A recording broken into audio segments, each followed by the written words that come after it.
Hey, shalom everyone. I'm Amir Tsarfati, and we're back from Connect here in the Jezreel Valley in Galilee, Israel. And together with me today in Author's Corner, Pastor Steve Yon. Shalom, Steve. You are at the land of the frozen and chosen. You're in Parker, Colorado. How are you, my friend? Doing well, and we are a little frozen here today. It was about 20 degrees Fahrenheit when I got up this morning and drove in. We have snow on the grass and ice on the road, so a little bit slippery, but made it okay. And excited to be here in the office this morning talking to you. I envy you. Although I posted a few days ago a photo of the most magnificent rainbow that we just had outside of Connect, I must confess, I envy you guys when it comes to snow in January. However, I would love to see the snow, enjoy it for a couple hours, and then give it back to you because the rest is a big mess and a headache. Don't you think so? Well, it was wonderful. I know for you to see the rainbow up where you were. I don't think it was quite as fun to see the rainbow down in Ashdod, judging by what you post on posted on Telegram. It looked like they maybe got a little too much water down Yeah, that direction. that's true. So Yeah. today, both of us are super excited because we're going to talk about my very first book, which basically brought you into my life as someone who helped me with the book writing. Because we've known each other before that, but you Yeah. were tourists that I had. You Yeah. were the son of the pastor that I led the tours of his church, and you were a good friend. And I've got to know you, and also Jason Elam, because you guys both co-authored fiction books before. But that's it. That was Steve Yon, and then something happened. Yeah. Yeah. And then I was working at the church one day and got a call and it was my dad saying, "Hey, if you got some time, can you run down to HT Novak's house? Amir is here and would like to talk with you." And Yeah. I said, "Definitely, get some time with Amir." And we sat there, and you told me I've got all these teachings and just need to get them onto paper. Yeah. And we talked that through. I was a little bit skeptical at first because I'm a fiction writer, and I thought, well, I don't know about writing nonfiction, but I'm happy to give it a go. And I know we met for a number Yeah. of days down in my folks' basement, and then just started the project. Yeah. People don't understand that it's one thing to stand behind a podium and preach and teach and give a message from the pulpit, but it's another thing to sit down and put it in writing. And it's a completely different set of skills that I found out that I don't have. It used to take me days to write a newsletter, which we used to publish every week, and then I mean, I was never satisfied because look, it's not my first language, not my mother tongue. That's the thing. And so I knew from the very get-go that if I ever start publishing books that are based on my teachings, I will need help from a professional. And to be honest, Steve, I don't think I could ever find someone else that can do what you do, because it's not only that you are born again, spirit filled, a brother in the Lord, but you also someone who's who knows Israel, you love Israel, and you agree with me theologically, but you also know me personally. So Mm. it is much easier to be my mouthpiece in a way, when or my the pen, the hand that is holding the pen, when you know the person, when you totally agree with them theologically, and when you're, gifted a writer like yourself. So, it was, when HT suggested you, it didn't take me more than a second to say absolutely. I just didn't think you would be interested because I knew you as a fiction writer, and this is a different ball Mm. game. And so, uh, Well, I spend know that yeah, yeah, I was gonna say collaboration comes out of friendship. correct. Otherwise it sounds wooden, it sounds very stilted, because if I didn't know you, I wouldn't be able to write with your voice. I wouldn't be able to have it sound like a mirror. It would end up sounding like Steve, or it ended up sounding like some strange AI creation. Yeah, But because I know you and we've talked so much and spent so much time together, yeah, that's what allows those words to sound like a mirror. And I love when I see reviews on Amazon that says this just sounds so much like Amir. I can picture Amir saying this, and it's like, well, exactly. That's what it's supposed to do, because it is you, and all I'm doing is putting it down onto yeah. paper. Yeah, and as I said, you've done such a good job that it does sound exactly like me, but in better English. And you know, a lot of people are asking me why are you even exposing or revealing the fact that you have a ghostwriter on your books? And to me, it's like because I do. I have. I mean, it's very simple. I mean, I love studying and I love teaching and I love sharing the word, but I don't have that specific gift of being able to take those things and put them in writings. And I think that this is why God gifted others to do that. And this is the essence of being different members of one body. Yeah, And yes, these are my teachings, and of course, this is my book. But I love to acknowledge the help that I received in getting those books out. And again, the last hour, this is the first book. And to be honest with you, Steve, I did not think I'm gonna have more, because it was like a summary of everything I taught so far, and that's yeah. it. But we were that's what we were thinking. It was going to be a one and done. I mean, and first of all, just back to what you were saying, there's there are two philosophies when it comes to ghostwriters. One is that the person is really a ghost, is really behind the scenes. I would be like Amir's little secret. Is and that just that's ridiculous. That just turns to scandal. That turns to, well, do you know Amir doesn't really write his books?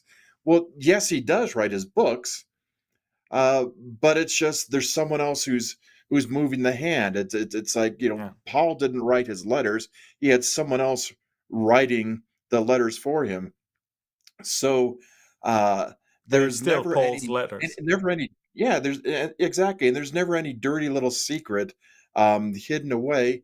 It's always always been upfront that Yeah. it's Amir's teachings, and then I just write those teachings. But then when we came to last hour, came to this first book, our thought was, hey, you've got all these great teachings. Let's get these into book form, and that would be great. How exciting would that be to have a book? And the emphasis was on that, that word a. But now we see what's happened since then. I mean, in my wildest dreams, I would never, ever, ever imagine that. How many years later? I mean, we're talking about 8 now. That sounds Uh, about right. Yeah, I can't yeah, even yeah. remember. I mean, I get the first book is registered as a book from 2018, so less than that even, or yeah, almost 7 years only. And Steve, our work together yielded a million and a half books that have been sold so yeah, far. And again, to God be the glory. We did not plan exactly. all of this. I mean, we had no clue. And so, almost 7 years in the making. This is the first book, and because it's the first book, I thought I better put in it everything. I That's tried to right. just put everything there. You probably And that's remember that. that's what's so wonderful about this book. It was all the teachings that you had done in the past, and it's bringing it in where this, I think, more than any other book, this gives a mirror. This gives your teachings from start to finish. Um, you just look through the chapters. God wants you to know His plans. With Isaiah 46, the near and the far fulfillments of prophecy. We talk. I'm just looking here at the list here. God's chosen people, Israel, God's chosen people. Which in a second, I want you to, if you would, just talk about what we're just putting together, or what we've just put together for Israel, God's chosen people. But then we talk about the rapture for new chapters. We talk about the Antichrist, the days of Ezekiel, which we're coming back to full circle with exploring Ezekiel. So much of this is like the overview. This is the one you Exactly. want just in all of Amir's teaching in Cliff Notes form. This is it. And then when you want the expansion of that, that's what you find in the rest of the books. That's true. And that's how I felt. And again, it's because we felt the urgency of the times and the fact that we might not be able to write more. I mean, Yeah, and so let's put everything yeah, for me, and again, one of the most important thing for me was to share my own personal testimony because, you know, it's it's one thing to teach about things and another thing to tell about yourself. and yeah, and I yeah, think that people find it easier to connect to you and to your story when they yeah. hear I your story. I know we started that section saying that it's important to tell people where you sit before you tell them before where you stand. Tell them where you That's sit true. before you tell them where you sit. So they know who you are, they know your background, and once they know a little bit more about you, then they can better Yeah, understand correct. what your teaching is. And I don't know if you want to take just a brief moment here and share a little bit about what you Well, talked about I in that mean, testimony. we don't have much time, but I mean, it's basically the story of how a little kid who grew up in foster care and wanted to kill himself at the age of 17 because he found no hope in this world, how he found hope, how he found the truth, the way, and the life when people told him about Yeshua, the Messiah, how actually God, by His sovereign, amazing grace, revealed Himself to him in a very miraculous way, literally using the circumstances that I until then I count as miserable, and then I found them amazing because if it wasn't for me growing up in foster care and working hard since I was, I don't know, 10, 12 years old in a grocery store every morning and every evening. And if it wasn't for the fact that in the morning I went to uh, put together the morning newspaper and found out that this big advertisement for the Jesus film of Campus Crusade that was shown in Jerusalem uh, for a couple of days only, and it wasn't for the fact that I was exposed to all of that and having gone to see the movie, then accepting the Lord that night right there, going back home, and my whole life changed, and I was kicked out of the house, but I wasn't, you know, broken. In fact, I was fixed. Um, Mm, and of course, the story did not stop there because the hand of God was upon me throughout my military service. From someone who wanted to run away from the military, I found myself a commander, deputy governor of Jericho, being in the center of world's attention as the IDF pulled out of Jericho and implemented the Oslo Accords with the Palestinians. So, I mean, I found myself in situations where, you know, I could never imagine. And all of that led me to where I am today. I mean, I would not change yeah. anything. If I had to go through all of this again, the abuse, the pain, the sorrow, the tears, the all of that in order to find the Messiah, I would do it all over again. Because I mean, you could I mean, think about it. You can grow up in a nice home with functional family, with lots of means and money and whatever, great education, but you can still be a heathen. who has no clue of God and of salvation, of his need to Yeah. be saved, and eventually you'll find yourself broken also, maybe Mm. only in a much later part of your life. So I mean, the whole he- being shattered to pieces part of my life was earlier, thankfully. Mm. Not that I did not experience a lot of difficulties and to some degree Yeah, pain definitely. later on, but we all do. But I'm just saying this is it. So this is my maiden voyage in the books world, and I Yeah. put in it my personal story. And this is, when people ask me, uh, you know, give me a summary of what you teach and who you are. This is it, I guess. I mean, Yeah. Yeah. that's it. Yeah. And you know, it wasn't it wasn't easy because I'm not I once you expose everything and you open up, you can't take it back. That's it. Yeah. And Yeah. and so that Yeah. book later on, that book gave me the courage to also record my testimony and to on video and all of that. So it was a very which, good thing. which you can find on YouTube, and it's a very powerful Yeah, video. it's Um, called Hero y- Israel, I think, and yeah. you can just click on YouTube Amir Tsarfati testimony and you'll find it. Yeah. Um, so You Steve, know, I yeah, go ahead.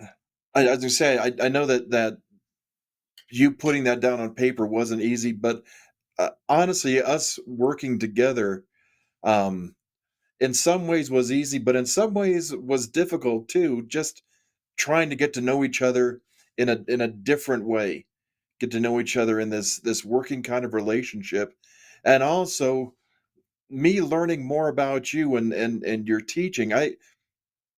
I can remember finishing coming to the end of the manuscript, and we had talked obviously throughout the whole thing, but then it came to the end, and then you asked me what version uh, of the Bible did you use in this book? And I said, well, some of it is the ESV, some of it's the NIV. And you said, well, I use the New King James version, and I just remember my heart sinking because I mean I know what I always use when I teach and when I preach and when I read. I don't have a Calvary background, so New King James was foreign to me. And I remember going back through the entire manuscript. If any of you have read this book, you know how much scripture is in this book. And I had to go through every single one of them and change them from either the NIV or the ESV to the New King James Version to match. And that was uh, that was a frustrating couple of days, but I never made the mistake again. Well, there's some habits that are hard to break, and for me, I needed consistency between the messages that I preach from a pulpit and the messages that I give through a written Yeah, paper. I mean, and I wanted it to be the exact same way. Um, people can watch it online as well. So yeah. yeah, not And, again. and you think that would have occurred to me as I'm going through and I'm writing this and I'm changing what you're saying on the videos and what we talked about, changing it to NIV or ESV because that's what I read and that's easier. You think it would have occurred to me? No, maybe I need to keep this the New King James version, Yeah. the way that Amir already has it. But yeah, that was on me. That was Yeah. totally on me. Yeah. Well, Uh, anyway, again, thankfully there was one book publisher that took a chance. It's funny. It's the only book we published with that publisher, and yet, they were giving us the chance to do it with yeah. them, and I was super Well, humbled. Yeah. yeah. Well, I'll always be grateful to Baker for Mhm. publishing this book. And that's why when they came back to us, a couple years ago and said, hey, we would really love to do a study guide. to go along with last hour. We're like, hey, we would love to have you do that, both for those who use the book, but also for Baker being able to put that out, because Yeah, they were a good team. They did us well. But then once we found Harvest, uh, with Harvest we found a family, correct. and yeah. And another thing that I was humbled uh, with in this book is that Pastor David Jeremiah actually wrote the Oh man. foreword. I mean, it's a 4 pages forward that he wrote, and also on the back of the book he wrote a piece, and also I had people from all walks of life writing uh, parts of I mean the acknowledgments. We're talking Mhm. about Endorsements, yeah. no, it was actually uh, you know, how do you call it? The Acknowledgments, endorsements in the beginning, endorsements. yeah. Yeah, endorsements. Yeah. So yeah, so I mean, when you read, you're talking about Ann Graham Lotz, you're talking about Mm, Jason Elam, the kicker for the Broncos, Kathy Ireland, the famous mm, supermodel of I think the mhm, 80s or the 90s. Of she's now yeah. CEO of a huge company that she owns, and she's a strong believer. And I've guided Mm, her and her family in Israel, as well as you know. Been part of some other events in the US. We have Jan Markell, Pastor Jack Hibbs, and even Senator at the time, Senator Manny Pacquiao from the Philippines, world boxing champion. All of them wrote some beautiful endorsements, and it just, mhm. and again, that's the first book, and you have these type of caliber people that write that, and you're like, I don't deserve all of this. I just don't. Mm, And God opened the doors to find a publisher, opened the door to have all these people writing these things, and of course the book was well received. And the first one is always the hardest because it's like the the, yeah, the stork that flies at the edge of the V shape. It's the one that gets most of the resistance, and yeah, and but it is the first, and we will always look at it as the firstborn, huh? yeah. And it also, for the longest time, it was the one that sold the most.